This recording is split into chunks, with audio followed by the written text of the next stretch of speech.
So, you guys, we have an update about Teen Mom, Tyler and Caitlin Baltera, and the whole Carly, Brandon, Teresa deal. We all, if you haven't caught up, there's a post down a little bit farther, and the whole thing's on my YT.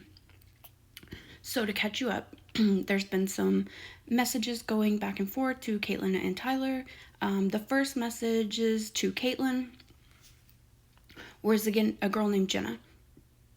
They talked back and forth. She kept telling Caitlin, this is a friend of Carly's, and, telling them all this stuff. Carly wants to see you. She doesn't want to be at church. She doesn't want to be Brandon and Teresa.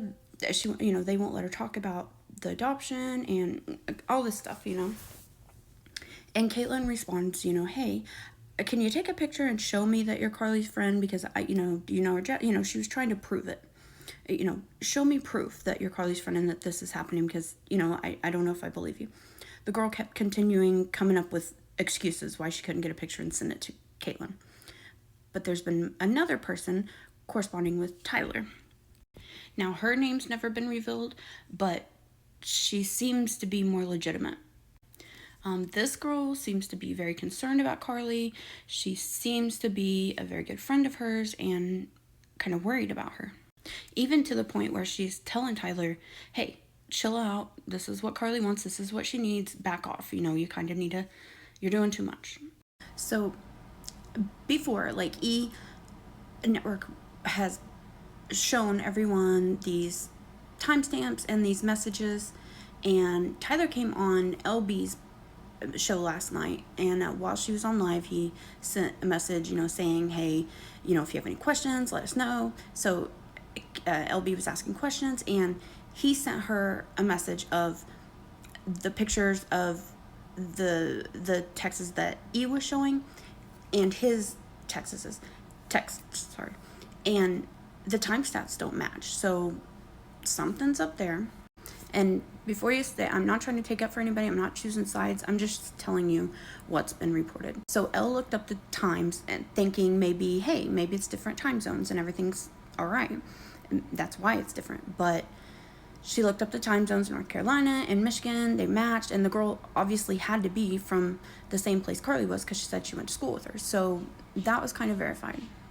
So Elle went on and asked him more questions, like, if you knew they were minors, why were you talking to them? Well, Caitlin's like, well, it was a catfish. I just wanted to prove it because this happens all the time. We get all these messages. So I went a little bit farther and said, okay, prove to me that you're Carly's friend so that I can believe you. Show me a picture of you too. So that kind of justifies that. And I get that. I'm not saying it's right, not saying, I believe either side, but that's where the story stands at this point. So Tyler's thing was, he said, I always knew I wasn't talking to a minor. You can tell through the messages. And, I saw the messages. They're very mature. But maybe this girl is very mature. So anyway, that was his answer, is that I always knew it wasn't a minor. In my opinion, I agree with Elle. Unless you're positive, you can't really believe that until you know. They're saying they're a minor, basically. So you can't take it upon yourself and say, well, I knew it was so I kind of don't understand that. She even went on to say, I sat with Carly at lunch, and Tyler was like, okay, what about Jenna that has been emailing Caitlin?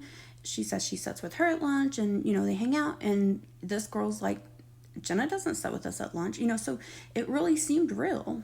So none of this makes sense, because the number that she was texting from, the second girl, was in a different time zone, and the number showed a different location, completely different state. So it's all confusing. It's not right. You still shouldn't have been talking to her, and you could have said, hey, let me talk to your parent, because the parent would know, right? So anyway, that's all kind of confusing. Still doesn't make it right. But anyway, it was brought to everyone's attention that the timestamps that E showed was completely different, like I said, and everybody's saying, well, it shows 2:30 in the morning. Like, Tyler, why were you up talking to this kid at 2:30 in the morning?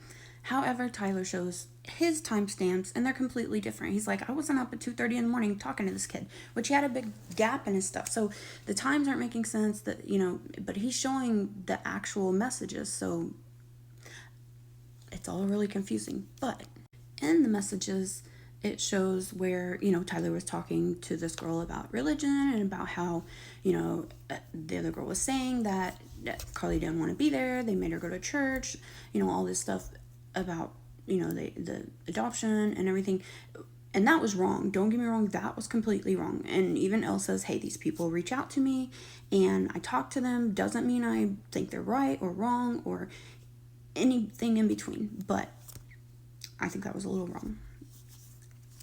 Okay, so I'll read you the messages. From Caitlin, she said, Tyler said, could you follow him real quick and see if that changes you being able to message him? The response was, I can't believe you're having Aaron spread lies about Carly and her parents on TikTok so that we will avoid getting blamed for this. Aaron spreading lies about the situation causes much damage since you've been friends, and it's claiming to know everything about the situation when she doesn't. You don't know everything that Carly feels either, but you clearly don't know about Carly or her feelings since you are having Aaron do this.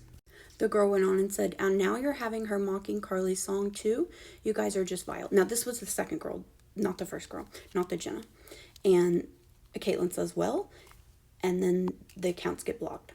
Now, Tyler posted, I've reported everything I've seen, and Reddit is literally the devil's playground, in my opinion. Those people are very unhinged. And he said, I don't know who blank is. But she said she's very afraid of being caught because she won't be able to hang out with Carly anymore. So please don't say anything just yet if you can. Which in this next message was where the whole time zone thing was weird. E posted April 8th at 7:31, and Tyler's post that was sent to Elle was approximately 1 something in the afternoon or morning. So that was a little weird. Anyway, they ask, is there a blank at your school? Talking about the other girl. The person responded, no blank, but blank, why? So she said she called Tyler called us the other day saying that Teresa wanted her to call us and tell us to stop talking about adoption. So we had Dawn ask Teresa if she had a friend, coworker, but the name, and she said this, it doesn't make sense. And she said no, and this woman sounded very confused and almost offended that Teresa didn't acknowledge her as a friend. It's super weird. Goes on to say the name. It says what she said her name was. The girl said, oh, her name is blank. I didn't know. I just call her blank. But I mean, Carly's mom would definitely know who she is, and probably by the first name too. So this is strange. Tyler says, yeah, that was taken back. The blank was very taken back when we told her that Teresa said she doesn't know any blank, the name. And she seemed sad about it. She said she will definitely be calling Teresa to talk to her about this because she was confused. The girl said, it's very strange, but why would she blank call you if Teresa didn't know about it? That's a boundary. Tyler said, I'm not sure, but I did reach out to blank to confirm. I hope she doesn't get upset. The girl said, for some reason, I don't understand. Why would she lie to you? It just doesn't make sense. And you're absolutely sure it wasn't an older woman. Blank has 2 older sisters. That's why Tyler started thinking it was an older person. Tyler says, yes, she said that Teresa told us to stop talking about the adoption, the whole thing. Adoptees go through this FOG, fear of rejection and abandonment, obligation to please everyone around them, especially those closest, and guilt for not being good enough. So this makes sense, and she's diving headfirst into an idea type of person that is good enough for blank. This is why religion pressure especially hard for adoptees as well, because they equate their worthiness of love and their ability to be a good enough Christian. Tyler goes on and on to say, stuff about he thinks it's isolation and the ethnics of a human. And anyway, I'm going to have all this listed on my YT. LB is the one that originally posted this whole thing, so I'm getting this off of her page, so just so y'all know. The messages go on, but yeah, there was more messages released on this. I'm running out of time here, so please go to the YT, check it out. Go to LB's page. This was live, so you have to go back and look at it. But anyway, I just wanted to let you guys know there's definitely updates even as this live was going on. So yeah, I'm out of time, so go check it out on my YT.